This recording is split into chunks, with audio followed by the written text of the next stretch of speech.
Well, hey, it's October 31st there, and for those of you in the States, it's Halloween and all that good stuff. But I wanted to go over a fight that's going to be happening in November, November 28th to be exact, between Lucien Bute and Librado um, Andrade. And this is a rematch. I didn't do the first fight because, well, I wasn't really putting up vids at that time. If I was, it wasn't really about boxing. So I want to go over this, give you my perspective on it, and break down the fighters and give my prediction. The first one I'll go over is Librado Andrade, 28-2 with 21 knockouts. Decent fighter. The first fight against Bute, he was getting worked. Bute makes mistakes and costs him, as we look into that. But he has power to hurt Bute. We know this. He can't hang with Bute as a boxer. He doesn't do well. He's kind of like a Carl Froch in that sense. If you stay in front of Carl Froch, you're in deep waters. But if you keep your distance away from him, you stand a chance at beating him. He does not move well against good boxers.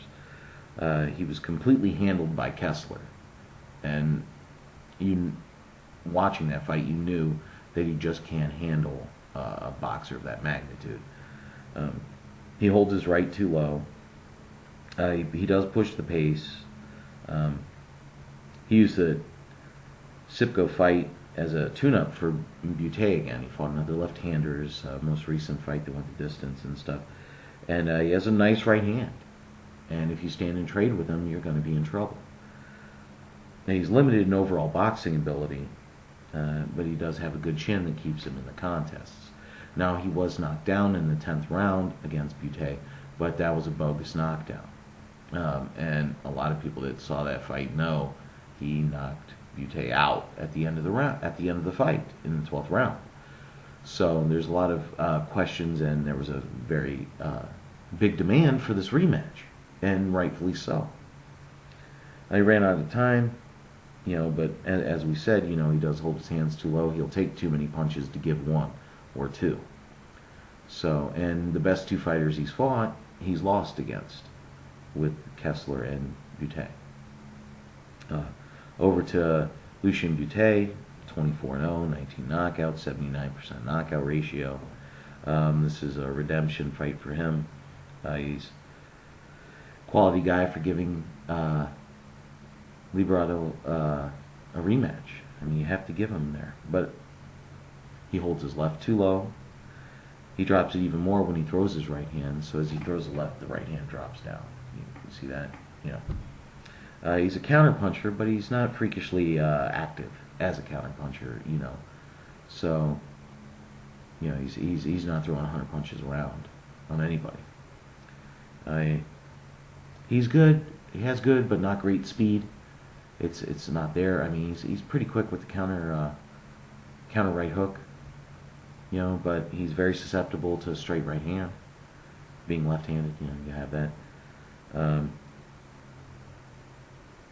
The best fighter, honestly, that he's ever fought has been Andrade. And in saying that, Bika wasn't, Zuniga wasn't. You start looking. Joppy was 38 years old when they fought. Not good. And we know he has stamina problems. He does good work to the body. He actually stopped Zuniga with a body shot. As a liver shot there. Kind of set up everything. For afterward. As we said, it was not a knockdown against Andrade. I hope I'm saying that name right. It wasn't. So, and Andrade said after the fight, he didn't even hurt me. So, so he's going to have to, get that going there. There's, people want to talk about the count, so let's bring that up, with Marlon B. Wright there, the referee. If a fighter does leave the corner, the count stops automatically, and then the ref has to address the fighter until he gets in the corner. Once he does, then count resumes. However, Liberato never left the corner. So there's a lot of controversy in there, and it did look like Wright got in the way a couple times there when Liberato was applying the pressure and about to knock him out because he was done. If Andre, that stamina, it was the best fighter he's fought.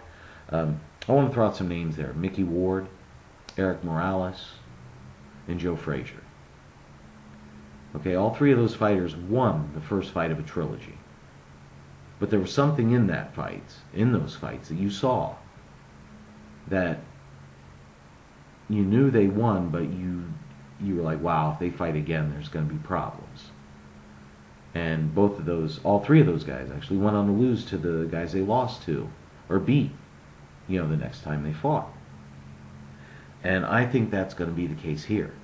I think Libero is going to push the pace, and he's going to force this man to fight a little bit more. Not going to give him the ability to run, because he's not really an athlete, so he's not that fast. And I think he's going to spark out Bute in the 10th round. I think he closes that gap. He's not going to leave it up to the judges. He's not going to let it go the distance. God, is this fight back in his hometown again too? Because that would really suck. That would be horrible. Hold on, I want to check that.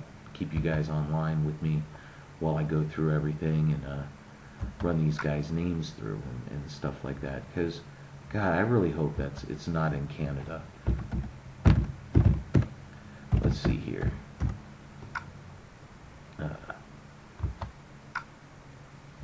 Freaking Montreal, Quebec. It's in, so he's got to knock him out. That's the only way he's going to win, because it's in Canada.